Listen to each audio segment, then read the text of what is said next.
ഒരു നാടിന്റെ സ്നേഹമായിരുന്നു ഈ പൊന്മോതിരം. എന്നാൽ ഇന്നിത് കാണുമ്പോൾ ജാഫറിന്റെ മനസ്സ് നീറും.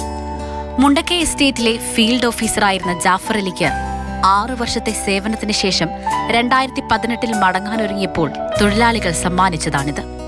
മുണ്ടക്കൈയുടെ സ്നേഹമാണിതെന്നും ഒരിക്കലും നഷ്ടപ്പെടുത്തരുതെന്നും അവർ ഓർമ്മിപ്പിക്കുകയും ചെയ്തു. വളരെ നല്ല ഒരു പ്രകൃതി രമണീയമായ ഒരു സ്ഥലമാണത്. അവിടുത്തെ ആളുകളും നമുക്ക് ഒരു കരുതലുള്ള ഒരു പ്രദേശമായിരുന്നു. ഞാൻ അവിടുത്തെ അവരുടെ അടിയിൽ ജീവിച്ചിരുന്ന 6 വർഷം ഞാൻ ജീവിച്ചതെന്ന് പറഞ്ഞാൽ അവിടുത്തെ ഒരു ഫീൽഡ് ഓഫീസറോ അല്ലെങ്കിൽ അങ്ങനെ ഒരു ഉദ്യോഗസ്ഥൻ എന്നുള്ള നിലയിലല്ല അവരെന്നെ കണ്ടുകൊണ്ടിരുന്നത്. കാരണം അവരിൽ ഒരാളായിട്ടാണ് അവരെന്നെ കണ്ടുകൊണ്ടിരുന്നത്. ജാഫർ ഭാര്യ ഉമൈബയെ ഏൽപ്പിച്ച മോതിരം ഇന്നും തൃശ്ശൂരിലെ വീട്ടിൽ നിധി പോലെ സൂക്ഷിച്ചിരിക്കുകയാണ്. എനിക്ക് അവിടുത്തെ തൊഴിലാളികൾ എല്ലാവരും ചേർന്ന് ഒരു സ്നേഹോപഹാരം നൽകി ഒരു അരപ്പവണോളം വരുന്ന ഒരു മോതിരമാണ് അവർ എനിക്ക് കൊടുത്തത്. ആ മോതിരത്തിനകത്ത് അവർ മുണ്ടക്കൈ ആലേഖനം ചെയ്തിട്ടുണ്ടായിരുന്നു. അത് ഇന്നും ഞാൻ എൻ്റെ അവരെ ഓർമ്മയ്ക്കായിട്ട് സൂക്ഷിക്കുകയാണ്.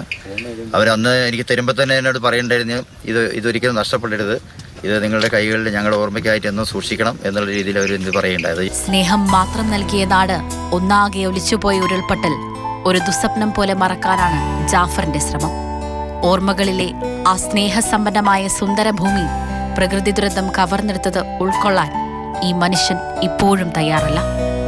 ജാഫറിന്റെ ഓർമ്മകളിൽ ആ പഴയ മുണ്ടക്കയും അവിടെ നിഷ്കളങ്കരായ മനുഷ്യരും എന്നും ജീവിക്കും. മാതൃഭൂമി ന്യൂസ്, കുമളി.